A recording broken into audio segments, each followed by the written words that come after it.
เก็บถั่วลายสิเบิดแล้วพี่น้องมันเบิดแล้วเบิดตุ่นละเก็บทุกมื้อได้หน่วยแหงเป็นอะไรติเอาไปไหวได้ไหมแหน่บ่เฮ็ดหน่วยแหงกันเบิ่งเด้อกินเท่าได้บักถั่วเบิ่งเด้ออันคนหิวความหิวนี่นี่วะเก็บไปไหวในว่ามันคือแดงไปจะเอาวิดีโอลงอ่ะโอเคดูเขากะตรงไหนเป็นเนาะยังมีคนหลงเป็นดอกเวลามาบานใหม่กันกำลังกุจูปิจิไอ้ที่วะบ่แมนพวกอย่างกับบ่ใหญ่อันน้อยนี่แน่หนึ่งต่างหากแน่สามเหลี่ยมมรกตหน่วยนี้มันก็แก่แล้วตัดทิมเนี่ยดอกอันนี้นะมันแพร่พายเด็กทิมบ่ให้มันได้นงโดกเป็นหน่วยเป็นดอกแล้วก็หลายเอาหน่วยนี้ไปกินถุเท้าเอาหน่วยนี้ว่าแก่แล้วนี่นะนี่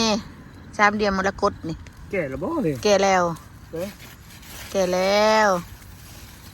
เอาไปหนึ่งกินมื้อนี้นะ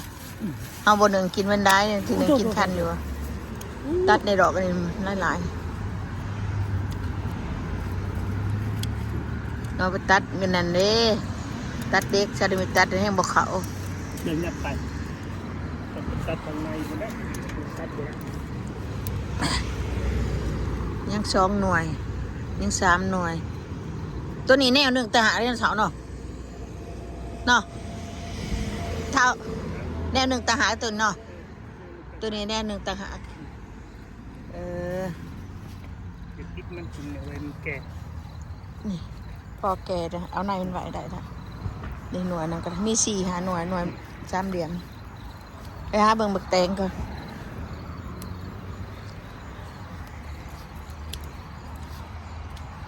มาปีแก่ได้บอกแตงหน่อยนี่พอเอาแน่เลยวะมันยังมันตายมันยังทำงานอยู่มันในหน่วยนะมันแก่ขัดอันนี้ก็ได้คนดุดนี่นะถ่ายคลิปบนนะเดี๋ยวจะยิงไปเจ้าของเพื่อนชิว่าแล้วคุณผู้เบิ่งเลยโอ้ยมักเมาเคยเห็นบ่พ่อแม่พี่น้องมักเมาเป็นบ่นี่เบิ่งเลยเมาได้ค่ะเบิ่งซีมึงกันเด้อหวานวะคมวะหวานจะกินเป็นก็ไปจักกินบางทีจ้ะได้หน่วยดำๆนี่พี่น้องกินเป็นก็กินกินบ่เลยบ่นะให้นกกินเนาะไปนกมาจับเนาะโอ้หวานแท้เอ้ยหวานเอาบ่กล้ากินบ่เคยกินมันจะเป็นมักเมาอะไรนี่ก็มักเมาน่ะเดี๋ยวตู่นั่นแล้วกินยอดบ่นี่น่ะเมาได้ที่สิกินได้อยู่โอ้หิวยังเด็กกระดากระโดนเนาะปันบ่มีหมากไม้กินบ่เคยกินบ่เฮ้ยเบิ่งหมึกแตงนั่นนี่กันติดถั่วอยู่นี่ละบอกกันแนนเขาหัวก็ได้แล้วคือลูกพ่อแม่พี่น้องแตงกวาบ่เบิ่งดอกมันเขาคลิปบ้านเราก็เบิ่งได้เตือนละเขาคลิปคนร้ายเตือนละเขาบอกเอาอันนั้นละเขาบ่ชนดอกอันนี้เด้อพ่อแม่พี่น้องปลาขมเคยหูบ่หากมันเอาไปตากแห้งดองเหล้าเตะกระปิดดังป่องๆอะไรมันก็ปังๆนะกระปิดเป่าเตะดังปังๆเลย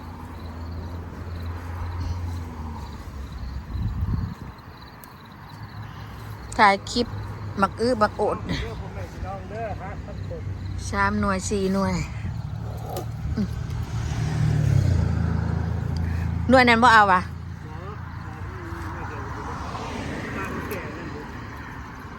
ฮะเอาพอกูว่าดึงบ่ได้กูคือดึงได้ใช่ดึงได้ ได้กระดิ่งเลย เอ้ยหมอนี่ดึงเอาแล้วเนาะนี่จิเอียงดอกอันนี้นะพี่สาวเยอะมันโป่งลายมันโป่งลายมันลายเฮ้ยบ่ เด้นี่ กูเห็นกูเห็น ไหน นะมันหมุน มันนั่งกดจอดอยู่เห็นไปจะกินนี่ ตัวหนึ่งอยู่พู บ่ได้ยากเลยพ่อแม่พี่น้องคนใส่เรียบร้อย ใช้ดักกระต่าย เดินสิถ่ายใกล้ๆพ่อแม่พี่น้อง ว่ากูถ่ายมึงถ่ายบ่ได้ นี่เห็นบ่พ่อแม่พี่น้องถ่ายใกล้ๆเห็นดงเด็กเห็นบ่มันมักแมกที่กินอยู่บ้านเฮาหนูห่วยมันยังอีกบ่นี่เห็นบ่พ่อแม่พี่น้องกระต่ายไล่มันโดดบ่เด้เห็นบ่พ่อแม่เนาะไอ้กระต่ายป่าเด้อพ่อแม่พี่น้องเด้อนี่เด้ออาหารตาสิ เป็นไรมันนะเป็นไรมันเห็นยังอยู่ในช่องหน่วยแต่บ่าบื้อมันก็เป็นมันหน่วยเนาะนั่นน่ะบื้อเยอะกันเนาะนี่น่ะ จะไปต้อง ถ้าว่ามันแก่ได้เหรอนี่เครื่องมันตายล่ะเจ้าเครื่องมันตายแล้ว อ๋อนี่จับมันเหี่ยวแก่ เจ้าว่ามันแหวเด็ดอีกโอ้ย นี่เต่าเท่งหลายเต็มเนาะ เออ หลายหน่วยเล่นนี่นะคนตุกเส้นสิใหญ่ไว้อยู่ เอาหยอดมันมาทางนี้มันก็มาทางนี้แต่ว่าหยอดมันหยอดมันมาทางนี้อีกก็กวงก็กินพ่อหยอดมันนี่ให้บ่ดิตายกวงกันเลยแถวนอกนี้ไม่ใช่กวงกินไปเลยละ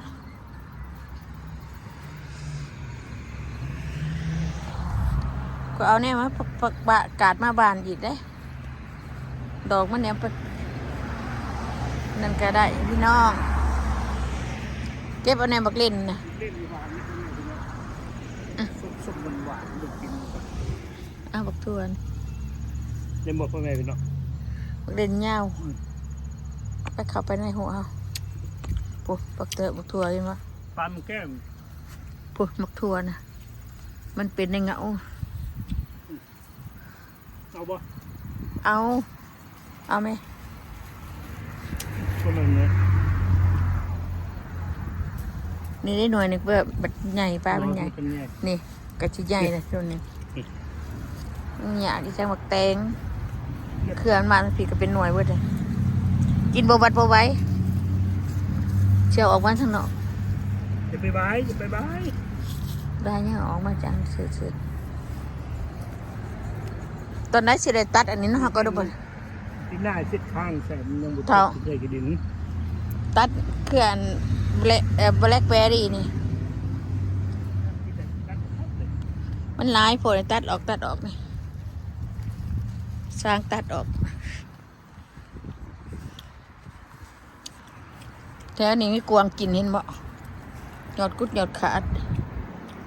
กวางได้กิน พ่อแม่พี่น้องขี้ป่วน กวางกินอันนี้ เหมื นะ อนกันนะ กวางมาข้างนอกนี่มันเขาในสวนบ่ได้ของกินเอาละไหมมันได้ก็ยังว่า ไม่ต้องเก็บมันเด้อเอาตัวใหญ่ไปกินก่อนมือ ตัวเก่า ตัวใหญ่ ตัวใหญ่มันสมมากประหยัดสมโพธิ ใช่แต่เครื่องใช้หน้าใช้หนวดเนี่ย เอ้ย ย่ำเส้นคล้องเป็นตัวเชียง พอถอนเธอสร้างเห็ดเป็นหน่วยมันน่ะ เห็นบ่ เอ้ยบอกจะตัดมัน มันเป็นโทนน้อยไข่เนี่ยก็บ้านหนึ่งมาต้มกินก็ได้เนี่ยมาหุงข่อยก็ได้จะเอาข้าวในเฮือนนั่น ดอกอะไรพ่อแม่พี่น้องเด็ดดอกเนี่ยเห็นบ่ มาหุงแม่ได้อหาน่ะนั่นมาหุงแม่ได้เป็นหลอกล่ะตัวนี้ได้เป็นแล้ววะเนี่ยตัวนี้จะเอาของในบ้านได้พี่น้องออกมาปีหน้าก็ได้กินหน่วยโดนแล้วนี่นะเท่าเนาะ เห็นมันยังครับ ยังเอาน้ำใส่ทั้งรูปเบี้ยบะโถกนี่เอาใส่ตีนตักนะพี่ตีนตักใส่โดมพี่ได้กินตีนตักเขาก็มีว่าเอาบ่เดือดแต่อยากไปยางไปชวนตัวน่ะเก็บผูกจะชอบเก็บแต่ว่าเนี่ย เออ ได้มาหาคือบ่เอา บ่ นี่ กินกินบนท่านพ่อแม่พี่น้องมันเป็นเรื่อยๆนี่เมื่อกว่ามากมันนี่นี่ เนี่ยอยู่ดุมมันพอเก็บไปกินอยู่สั่งนี่ได้หน่อยหนึง อ๋อกินมันอยู่ในย่ำอยู่ มันก็แก่ ใช่มันแก่เอาในมันนี่เด็ตรงนู้นนี่พ่อแม่พี่น้องนี่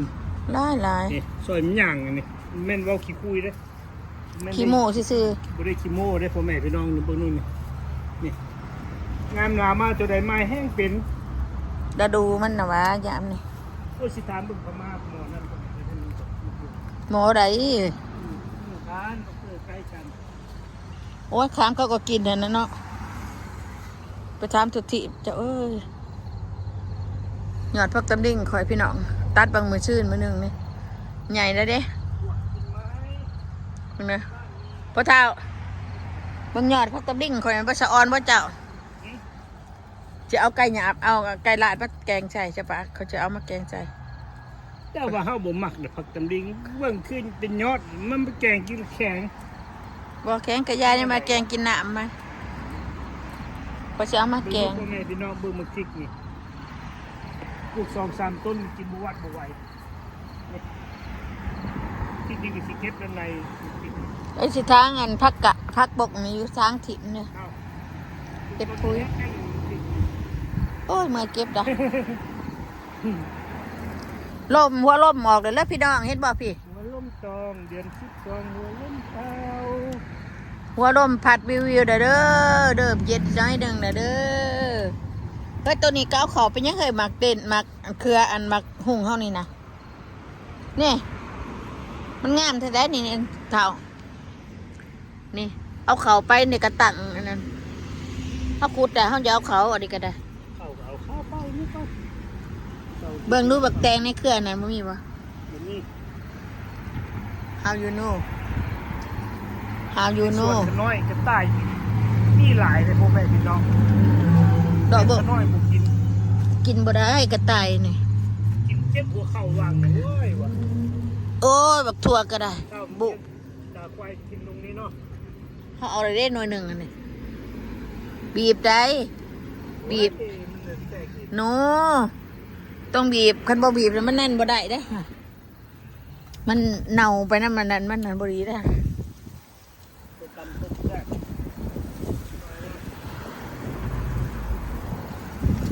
เบิ่งบักถั่วตัวนี้ก่อนเป็นจังได๋กล้วยโดนเล่น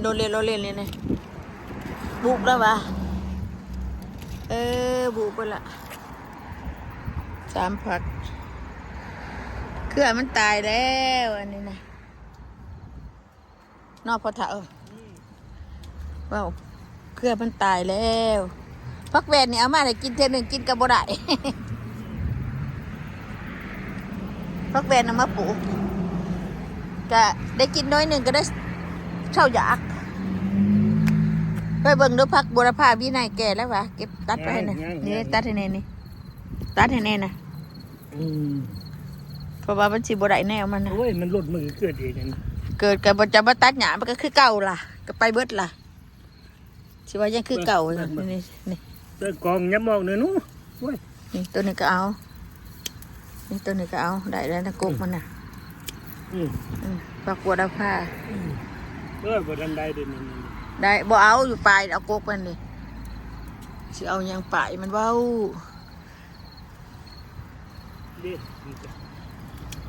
ก็อยากได้ผักต้นอันนี้ได้เนาะสาวเนาะต้นบะฮงต้นนี้เนาะ โอ้ย มีแต่พ่อผัวข่อยเฮ็ดหยังกับพ่อได้เดียวดีจ้ะเบิ่งดู เนี่ยมันบ่ได้เดี๋ยวมันเดี๋ยวนั้น ต้นบะฮงอ๋ออันนี้ก็เป็นหลอกบักได้หลายปะเถามีแต่ตัวแม่โอ้ my god พี่น้องเบิ่งดูน่ะเป็นดอกล่ะต้นนั้นก็เป็นดอกตายเป็นเบิดได้เฮ้ย อืม ตัวแม่เบิดเลยบ่มีตัวผู้ได้นี่ข่อยคือมาโชคดีแท้เฮ็ดหยังก็มีแต่ตัวแม่มาเป็นตัวผู้ว่ะได้ลูกกับ2 คนกับแม่เบิด2นี่เบิ่งนั่นนี่หลอกมันน่ะ อืม นี่ตัวนี้ก็ได้ห่านตัวนั้นก็ได้ เมื่อสิตามพม่าก็ใบมันหุ้งมันกินมันสิตัดไปให้ โอ้ยโนอย่าไปแตะคอข่อย โอ้ยตัดไปให้ โนซิโนบ่ร้องข่อยก็ได้กิน ใบมันดิซื่อ ใบมันก็บ่เอา เขากินได้พม่าได้เฮ็ด กินกระยาเขาบ่ต้องไปตัดคอข่อยหลาย ไปแพงเท่าใด ใบมันเชื่อมันแปลกดิ บักแปดมันคอยบดำไรมันเขาปลามัน ก็ฮักกับบุกสลีนี่เลย แล้วแต่เขานี่ก็มีแต่นกน่ะกินแต่พี่น้องนี่เขาป้ายนกกินซะ เป็นเขาเป็นอันนั้นเลยนะ พี่นาคอยบ่ปลูกบักชะดีอันนี้นะบ่งามเนาะโอ้โทษพ่อเฒ่าหักขาดมาใส่หัวข่อยเลยนะเจ็บสมควรอยู่ได้นะ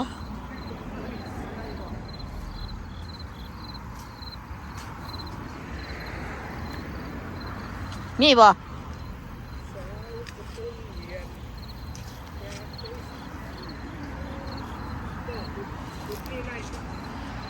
เอาบ่บักบวบดิพ่อเฒ่าบักบวบดิช่องหน่วยช่อง3 หน่วย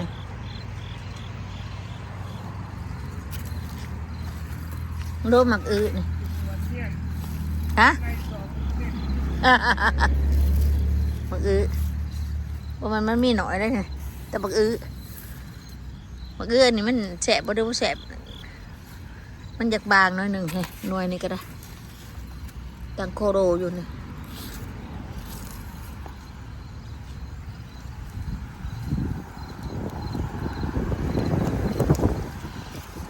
หยอดมันตายเบิด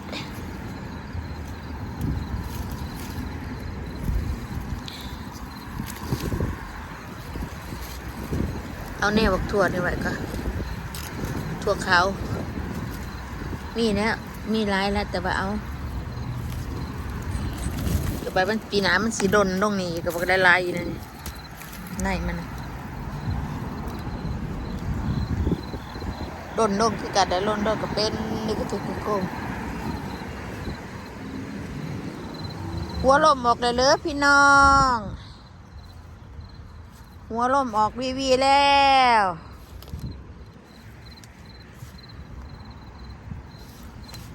ตัวนี้ก็แม่นบัก3 เหลี่ยมนั่นหน่วยนี่นะแม่นละมันปนกันพี่น้องตัวนั้นกับบ่แม่นตัวนั้นกับจุกนี่หน่วยเดียวอยู่นี่นะ3 เหลี่ยมมันหนาสีนมันได้หลายสีนมันลายเลยก็สิไว้มันนั่นพี่ดาวหนึ่งกับสีนนะสิเอาไปเฮ็ดอันบวชก็เฮ็ดบวชเฮ็ดหยังมันก็ได้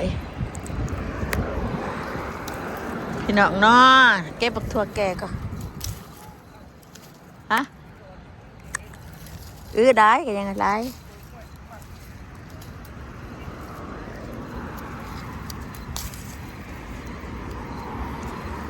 เนี่ยบักทั่วขาว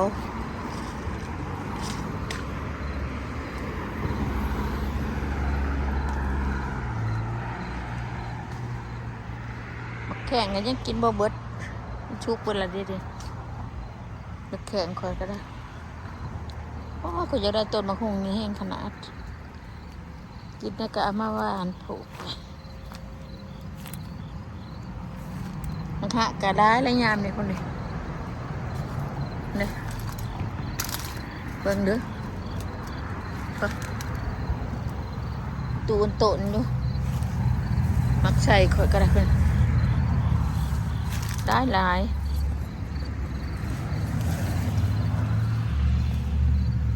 กินกับบ่เบิดหน่วยนี้นะบ่ได้แล้วเดืองดาทีมปิดทีมซึ่งแต่บักหะมักบวบมักยังกันเต็มอยู่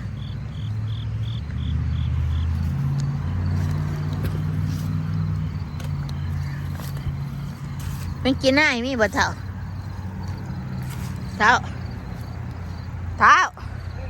แม่กินได้บ่มีบ่โอ้ปีหน้าสิมาเกิดอยู่นี่ในบักแตงพนมเทนี่โอ้บ่เท่าเอาลักมาออกมาก่อนได้แล้วปีหน้านี่เกิดได้เวียนี่ก็จะบ่อยากปลูกอยู่เลยเฮ้ยพ่อเฒ่าบักแตงอยู่นี่บ่เอายังมาอ้อมใบบ่ได้ให้มันเกิดอยู่นี่ซะแตงน่ะเบิ่งในภาคอีตูนี่มันเกิดในภาคตัดหญ้านี่พวกนี้ค กูชุดแต่มันจะเกิดเบี้ยใหม่ได้นี่ปฏิอีแสงไหนบักคนนั้นวันนี้เอ้ยบ่ได้เรื่องมาตูนตีให้ยังพักอีตูเกิดบ้างนึงปักลายนี่นี่ไอ้บ่เฒ่าเบี้ยอ่อนมันนั่น เราเป็นวัวหมู ว้ายโหดจังเลยเนาะมันงามพออย่างโอเคบาย โอเคเด้อพ่อแม่พี่น้องผมครบใจหลายๆที่ติดตามยังบ่ป้าบ่ทิมกันคือเก่านั่นแหละพ่อแม่พี่น้องพี่น้องติดตามกันคือเก่าคือนู้แตง บักแตงเครือตายอยู่นู้นพี่น้อง แตงจริงเด้อพ่อแม่พี่น้องบุ้ง เอาเพิ่นหยานเพิ่นมิตรหยาดกับหยานตูนี่เครือมันตายแล้วมันห่อนแดด พ่อแม่พี่น้อง จะไปกินไม่มันสิโดนปลายมันแก่ กินบ่วัดบ่ไหวโอเคเด้อพ่อแม่พี่น้อง เมื่อก่อน ครบใจ ให้ถ่ายก่อน บ๊ายบาย บายใช่เจ้าน่ะเด้อคุดูโคโรอยู่มักแตงข่อยตูนี่อย่าเขาจะในเฮือนดอกบ่ว่าหยังมันห่อนนั่นไม่เด็ดเครือมันตายบ่นั้นไหนก็บ่ฮู้นึงเด้อกงบะมันหลายโพดโพหมูบักแตงอันนี้นะโพดโพบักหมูบักแตงพี่น้องอยู่ดีไม่แห้งถ้ากินบักแตงสุกน้ำกันจักมันสิหวานบ่ฮู้เด้อเครือมันตายกับบ่แม่นมันตายมันแดดบ่ได้มันก็ยังดีอยู่เครือมันใบมันตายนะโชคมันดำด้วยพี่น้อง